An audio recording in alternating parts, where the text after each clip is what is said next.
You're ready to start? Yeah. Yeah. Welcome to the Holistic Kids Show. My name is Zane. My name is Austin. And my name is Imad. We're the Holistic Kids here to educate us kids from the inside out. We all have foods we don't like to eat. I don't like mushrooms. I don't really care for mushrooms. I don't like. I got some. You don't like anything? Okay. Approximately 30% of people, nearly a third, identify as picky eaters. According to a Washington Post article, that's a lot of people. So is that really like real in the real world? And how are we supposed to understand what a picky eater is? Well, today we have the perfect guest here today to talk to us about picky eating. Christine Miroddi Yoder, is that how you say your name? Yes. Yoder? Yep, Yoder. Okay. Mm-hmm. Is a pediatric feeding expert, mindset coach, and an owner of Foodology Feeding. She's a thought leader in this field, and she has developed the concept of Mealtime Mindset, which is a holistic, positive mindset approach to feeding. Has a master in speech pathology and has taken over 30 courses in feeding that span from infants with bottle aversions, picky eaters, sensory processing difficulties, nutrition, and motor and myofunctional therapy, sleep disorder. There's a ton, breathing and mindset. There's a lot. So thank you so much for joining us today. So much. Thank you for having me. We would love to know your story. How you got into a world of picky eating. We would love to know your story. Oh, absolutely. So it actually kind of happened by accident. I was not really doing anything with food in my career. I actually worked in a school doing speech pathology, and I actually didn't have any real training in feeding whatsoever. So speech pathologists don't get a lot of that when we go to school, unfortunately. So I didn't really have any idea what to do. But when my son was born, he had a lot of trouble feeding. And when I started to learn more about it, I started taking courses and I started realizing that a lot of eating difficulties that kids had later in life, like starting to be picky eaters, and that all started, a lot of it starts when they're actually babies and they're first learning to eat. So if they're having trouble at the very beginning, they're much more likely to have trouble when they're learning to try new foods. And then as they're starting to grow and their parents introduce more and more foods, a lot of times they'll have trouble like later on. So just from learning from my son's experience, I started taking more and more courses, and I would take one and then I would be like, oh, I have to learn all of this other stuff. Wait, there's a whole other part of feeding their sensory. And oh, there's a whole other part with, how the mouth moves and chews food. So I just ended up taking a lot of different courses, and I just sort of, it became the focus of my private practice that I have now. What is a picky eater? That's a good question. It's actually a hard question to answer. A lot of people associate or they say the word picky eater, but they're actually might be talking about something different, because picky eating is actually a normal part of development for kids. So they'll go through phases of life where they're going to be more selective than others, and that's normal. But a lot of people call what's very, very selective, or they might call it something called ARFID. You might have heard of that, maybe not. Or they might have something called pediatric feeding disorder. And most parents just don't know these terms, so they kind of lump it all under picky eating because that's what it looks like. They're just being very selective about food. So when I talk about picky eating, I'm kind of talking about all of those different things, but mostly on the more severe end, like kids that only eat like less than 20 foods. We all eat, but what makes someone more than picky than the other? Well, our very severe picky eaters, like I said, they eat less than 20 foods, but they also have other problems with food. They get very stressed out about foods. They might be afraid to try new foods. They might have trouble chewing the foods. They might not want to even touch or look at some of the foods without wanting to run away. So there, a lot of those kids, they'll eliminate entire food groups. Like they won't eat any vegetables at all, or any fruits at all.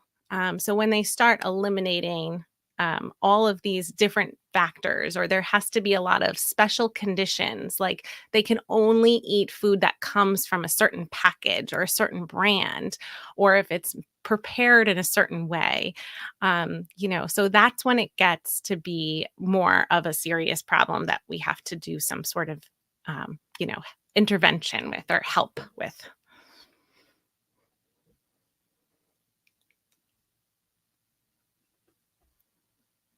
Yeah, that's frustrating. I know. I don't know if I could hear you though. Can you say it again? Oh, the sound went out. Can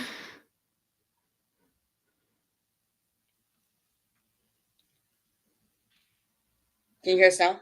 Yes, Oh, I can. okay. When does picky eating become a problem? So I kind of talked about that a little bit, but like when you start to get rid of whole categories of foods, or if you can't eat out, you can't, your parents have to bring special food for you everywhere you go, or you start, getting upset if someone, puts something different on the table, or if a brand changes their recipe, that those are like things that are more severe picky eaters that they'll routinely go through. Like those are problems that come up for them every day. So you can imagine, like, if you go to school and everybody's eating, but there's nothing there that you can eat, or you're upset because it doesn't look the way it looked last week, so that's when it can get to be like a really big problem, because it affects all different parts of their life, like going to birthday parties and going on vacation and just doing regular kid stuff. Are allergies connected to picky eating? Yeah, sometimes they are actually. So, one of the reasons that people can be picky, there's a bunch of different reasons, but one of them could be problems with their gut, right? So, when you're allergic to food, it actually might make you like not feel very good. So, when that happens over a period of time, your brain will start associating that food with bad things. That might make kids not want to try other new foods. So sometimes our picky eaters do have some severe feeding allergies, or not even, it might just be they're really sensitive to a certain food and they don't even know what that food is yet. But something that they're eating is not making them feel good. We know after talking to so many guests on this podcast, we need food diversity to feed the bugs. That's why we eat the rainbow of foods. Yeah. And the more foods we eat, the better our gut health is. So when can parents start to help their children? Well, I always say, the sooner the better, because we don't want kids to get to a point where they only have one or two foods that they're going to eat. So we've had a few kids where, it gets to a point where they've dropped so many different foods that they only eat the same one or two foods every day for every meal, because that's really all they have left. So the sooner you notice that your kids are eliminating foods, um, they only eat from certain categories of foods, they get very upset at meal times, or when you try to show them different foods or new foods, those are all signs that there might be something more going on. It's not just that typical picky eating phase, that you might need a little bit more help.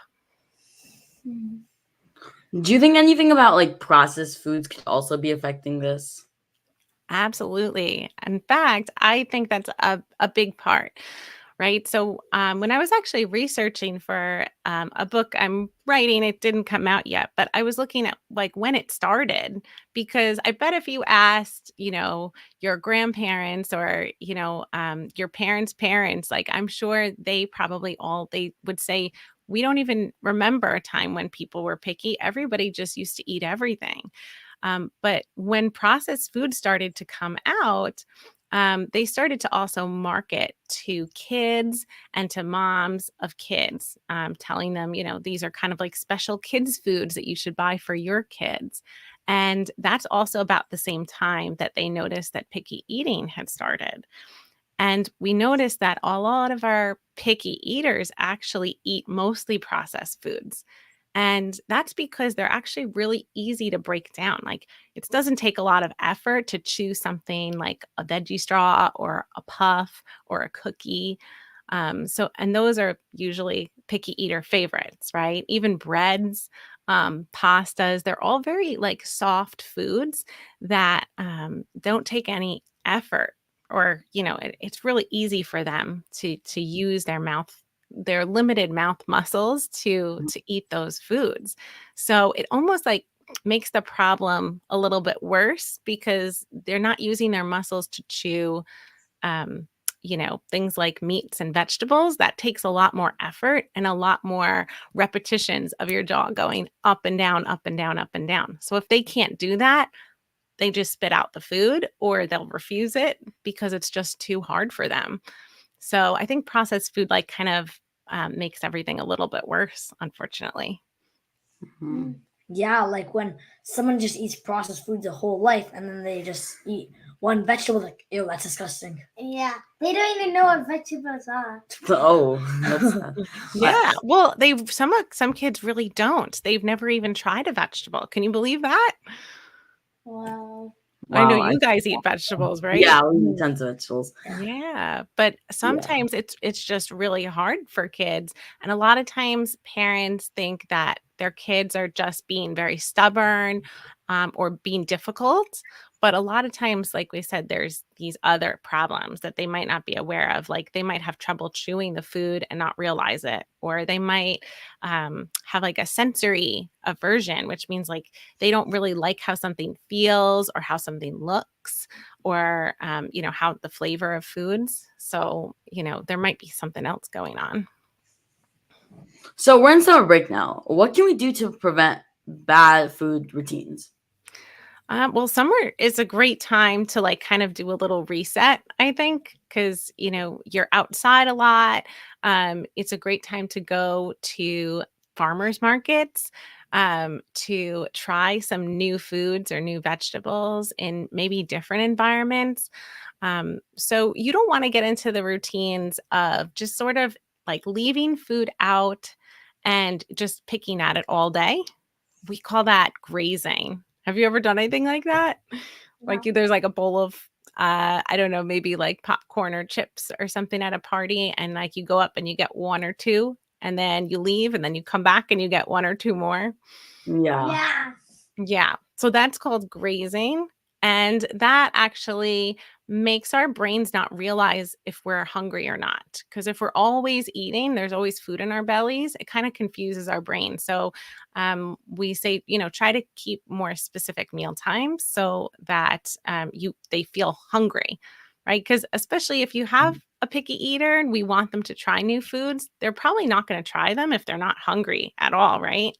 Mhm. Yeah, so that's maybe something they could do. Yeah, because during Ramadan, when we didn't eat all day, and then at the end of the day, I would basically eat anything. I didn't care. I was just really hungry. Right. And that's so good, and it's so funny that you said that because sometimes there's actually a myth that if you're hungry, you will eat.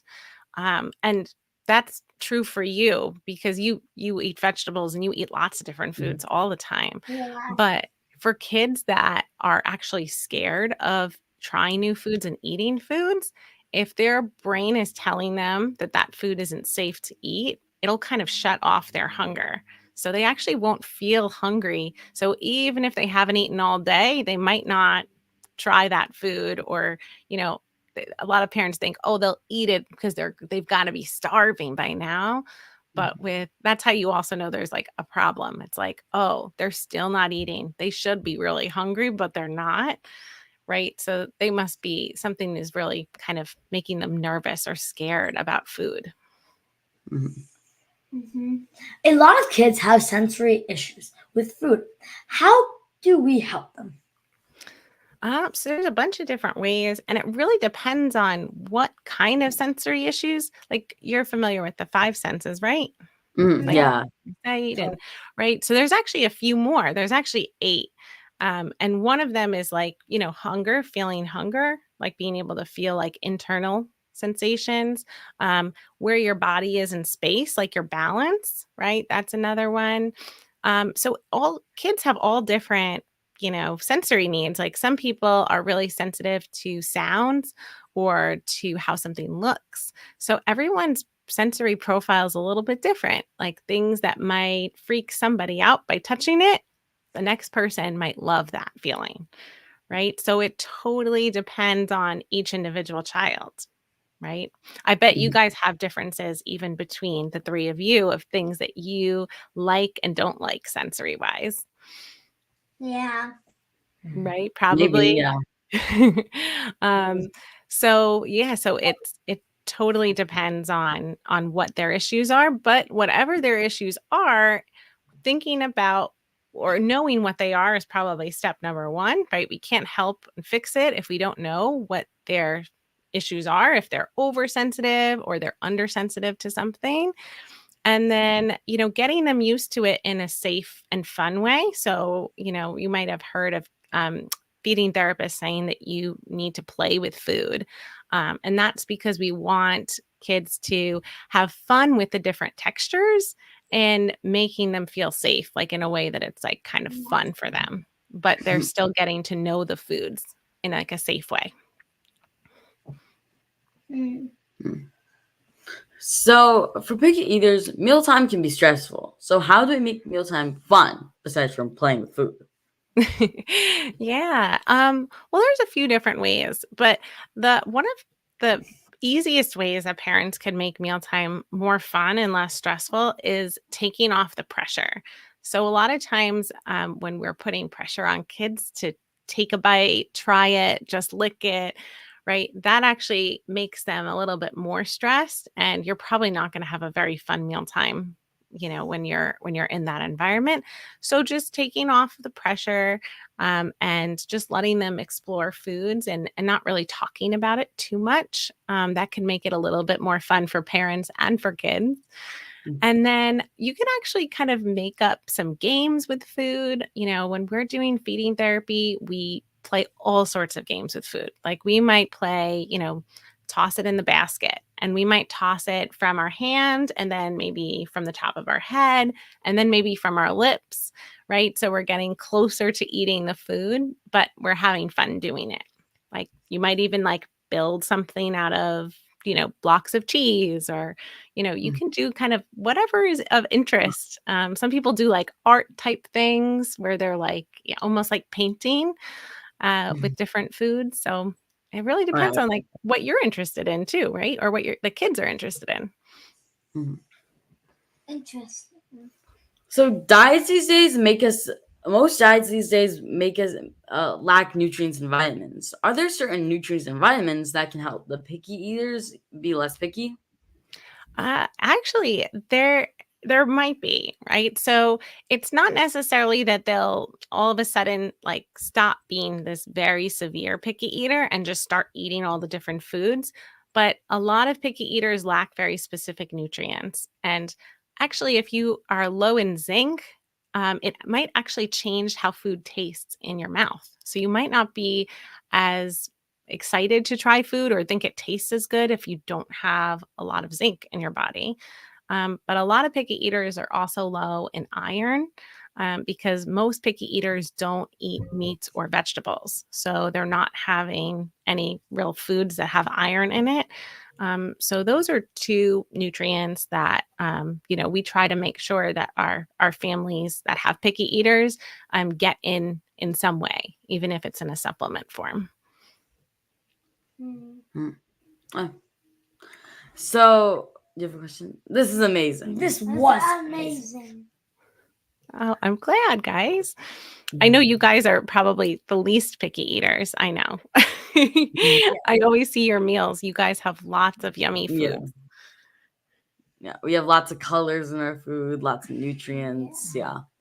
Where can we start today to help us improve our diets? Like today. Like today. Like today, right now.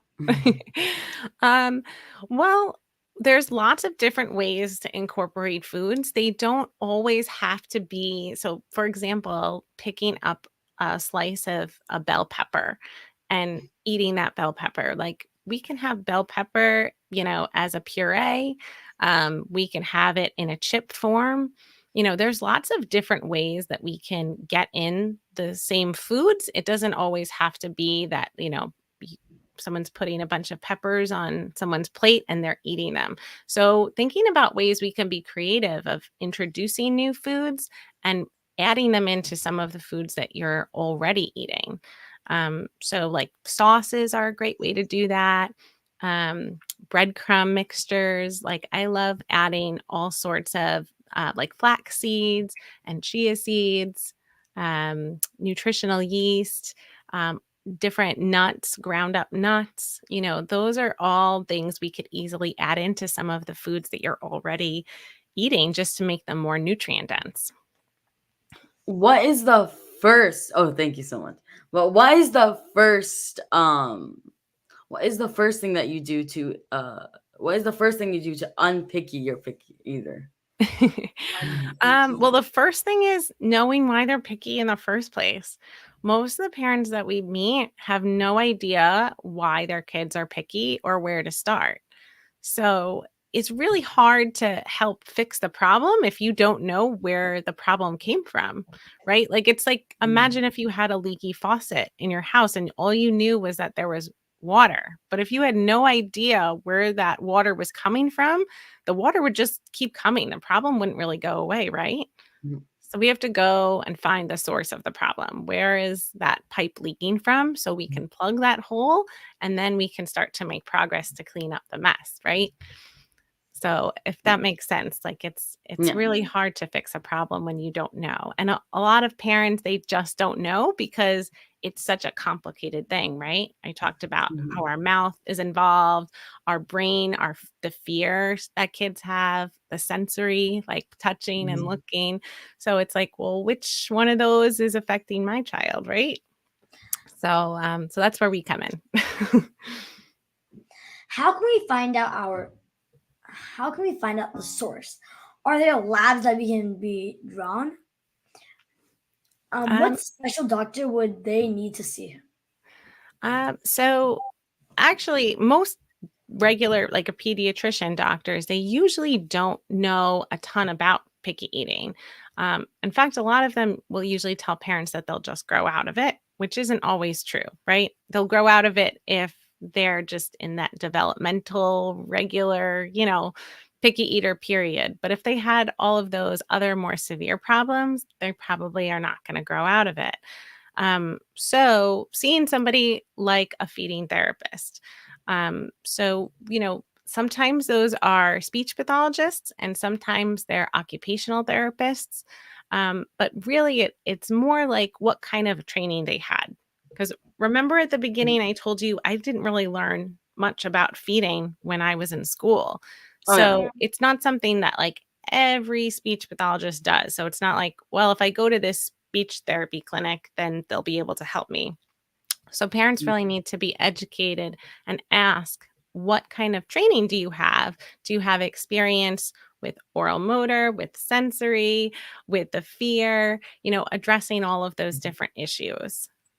Because you want someone who understands all of them, because then they're going to help you find the source, right? Or we can eliminate areas like, okay, I don't think it's coming from sensory because we understand that. Or I don't think it's the oral motor because we ruled that out. So really having someone who knows is probably it. So where can people learn more about you and your amazing work? Amazing Amazing. work. Thanks. So the best place is probably our website. It's foodologyfeedingtherapy.com. We're also on Instagram and on YouTube at Foodology Feeding, and we have lots of tips and tricks and suggestions for all different types of issues and for kids. We also have some courses on our website to help parents get from like just one or two foods to becoming a foodie like you guys. And there's some books on our website. I have a podcast, How to Unpicky Your Picky Eater, which gives lots of free tips and advice for parents. And yeah, I think those are all the ways. I've got a lot of avenues. So thank you again for your time and wisdom. Wisdom, really good wisdom. Let's recap Miss Christine's Miss Key Christine's points. key points. 1/3 of the population is picky eating. But did you know that severe for some kids? Foods. Start helping your child using a therapist. It can really help. Like, look for a speech therapist that is trained. That is trained. Go through all of them. Like, try to find a therapist that knows how to use all of them. And start helping your child sooner than later. Find a specialist that can help your child. And know why your kid. The first step is know why your kid is picky. A picky eater. We need to know the source of the problem. No. Summer is a great time to do a reset. Go to a farmer's market and try new fruits and veggies. Grazing confuses our brains, and our brain can keep more than specific meal times. And know that your child is a picky eater. We need to get to the source of the problem. There can be a lot of anxiety surrounded around food. Looking at the underlying reason for why they're picky eaters, some kids have food allergies or sensitivities. Some picky eaters are just low in zinc or iron. And make mealtimes fun. We can have food in all different ways.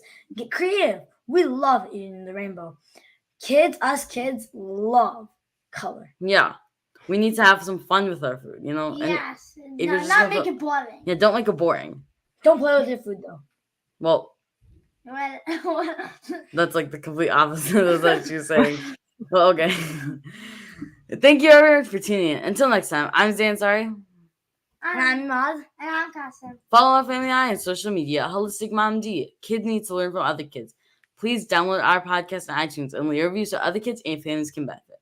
We need to work together to create a healthy future for all of us and the planet. Join us next week for another episode of the Holistic Kitchen, where kids aren't prying kids. Thank you, everyone. Thank you, everyone. Thanks.